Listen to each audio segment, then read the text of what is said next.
The Montgomery College Smithsonian Faculty Fellowship Program is a unique collaboration between the Paul Peck Humanities Institute and Smithsonian's Office of Educational Technology. This unique professional opportunity encourages community college faculty to teach with the Smithsonian. Professor Diego Hernandez is a professor in the English Language for Academic Purposes program. He taught at Montgomery College part-time from 2008 to 2012 and joined the college as full-time faculty in 2014. He currently serves as chair of the Academic Regulations and Standards Committee. In the past, he's facilitated a workshop series for new faculty on supporting English learners, completed a sabbatical research project on the same topic, and served as course coordinator for ELAI 990 on the Tacoma Park Silver Spring campus. If you're not familiar with the ELAP, that's the English Language for Academic Purposes program. We are an academic training program for speakers of other languages who want to get degrees at Montgomery College. While they do not earn credit for our classes, they can take some credit classes concurrently with our classes. And of course, when they exit our program, they can take any class that they need for their majors at Montgomery College. So I teach different classes in the program depending on schedule and campus and whatever's available in a given semester. In fall 2023, which is the semester that I did this project for, I was teaching ELAS 980, which is a high intermediate speaking and listening class. So we divide up, at some levels of our program, we divide up our classes based on reading, writing, and speaking and listening. So this was a speaking and listening class, just to give you all some context of who the students were and what we were focusing on in class. The overview is that we visited the Americans exhibit at the National Museum of the American Indian. And I asked the students to draw connections between how identities were assigned to them, to American Indians, and to compare those assigned identities with the identities they may have had assigned to them as immigrants in the United States. And the final outcome of the project was that they would give a speech. This being a speaking and listening class, a large part of their grade is speeches.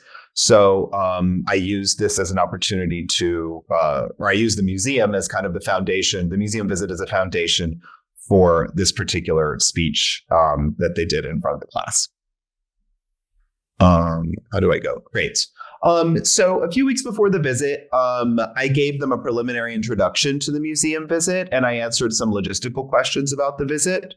I also posted a Google Maps link to the National Museum of the American Indian location, Google Maps direction on bus, because we took the Metro bus from Tacoma Park Silver Spring downtown. There's a single bus that goes down Georgia Avenue and ends at Archive. So it was actually very affordable and very convenient from that particular location for any of those in the current cohort who may teach in Tacoma Park Silver Spring. You might consider that if you want to go from campus for your museum visit.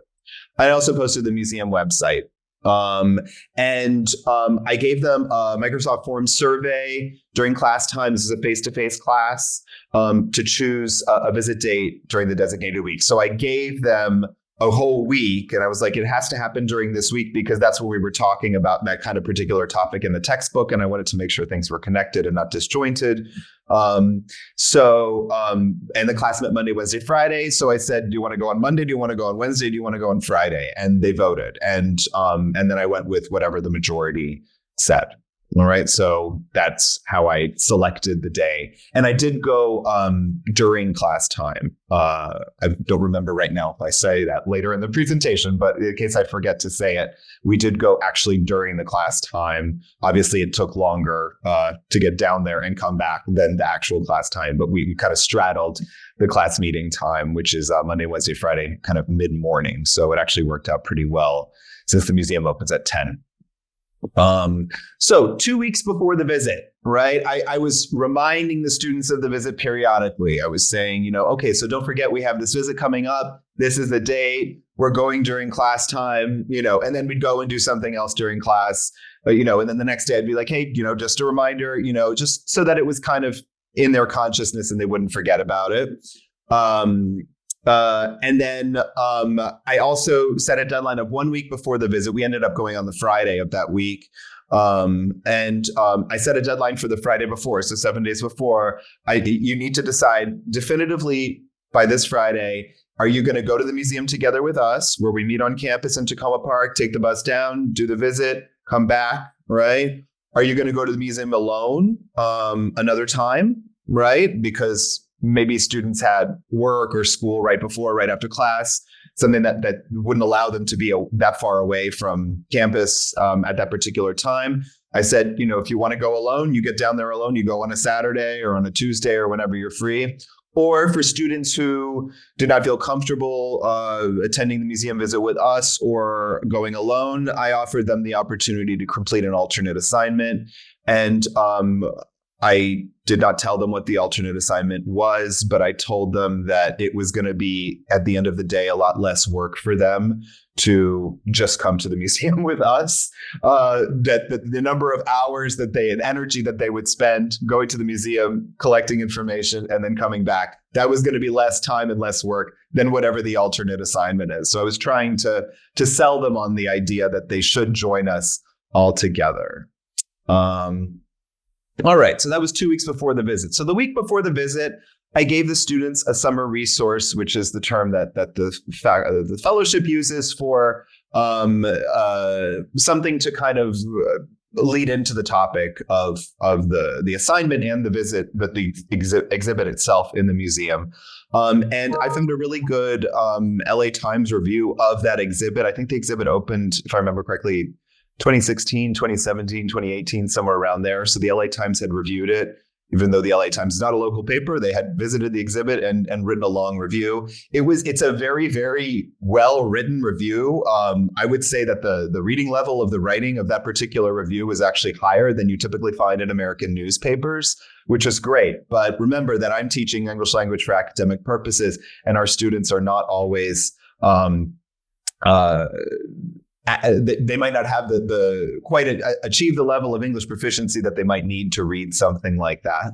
So I use ChatGPT, which is a suggestion of one of my co-board colleagues here, to simplify the article so that people who are perhaps with a slightly weaker reading level would still be able to read the article and understand it. And I posted both of those versions of the article for students to read. So I had them read the article. I had them visit the Americans exhibit website. That particular exhibit has an excellent website. It is not overwhelming. It is comprehensive. It is visually appealing. It is easy to navigate. Basically all the things you want in a website. And I asked them to identify 5 objects in the website. Not all of the objects in the exhibit are on the website, but there are quite a few objects from the exhibit on the website. And I asked them to determine whether the objects in the exhibit represent Native Americans in a positive, negative, or neutral manner, which is kind of a lens that I use to teach vocabulary a lot of the time. So that's kind of something I'm always asking my students, is this word a positive, negative, or neutral? So they're already accustomed to that type of question.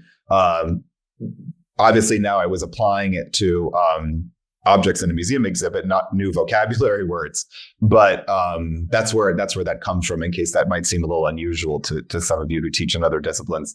And then I had them discuss their findings with the classmate in groups. I led a whole class discussion of what students learned from the LA Times article and the exhibit website. And these are just some notes that I wrote. One student, unprompted, picked up on the randomness and lack of connection between a lot of the images of American Indians and the products they were packaging. So that is kind of what I had hoped that some of them would notice, and I hadn't yet prompted them. Sometimes the students don't get it, and so you ask a guiding or leading question to kind of nudge them in the right direction. But one student just immediately raised her hand and was like, he had figured it all out, which was great. And perhaps the article that I gave them helped him arrive there. One student had an interesting theory about the woman on the Land O'Lakes packaging. I think we're all familiar with the Land O'Lakes butter package. And that is one of the central pieces of this particular exhibit, in case you haven't had a chance to see it before. We were talking about how in most countries that people have butter packages have cows on them because that's where butter comes from. So we were talking about how unusual it is to have a person on a butter package. And the student had a theory about, oh, well, they're trying to make, I don't exactly remember the theory, but it was interesting. And then another student also brought up the concept of stereotypes, which is something you do see in spades in that exhibit as well. So then I had them brainstorm stereotypes of immigrants based on their personal experience. And I gave them a personal example. I'm not an immigrant myself, but I have an immigrant background on one side of my family. And a question that I get all the time, largely from Montgomery College students more than anybody else I encounter, by the way, is where are you from, right? When I say Gaithersburg, Maryland, which is where I moved when I was 2 after being born in Hershey, Pennsylvania, then often I get an unsatisfied look. People think that I'm being difficult or not all the time, but or evasive, or that I perhaps didn't understand the question. But that is where I'm from. I lived in Gaithersburg, Maryland from the time I was 2 to 18. And so that's where I'm from. And so I gave that as an example of people making assumptions that I was born in another country based on my name or perhaps my appearance. So I asked them to kind of think about what are assumptions that people make about you in this context in the United States. And I'm keeping an eye on time, so I'm going to go a little bit faster to make sure I don't get behind the schedule.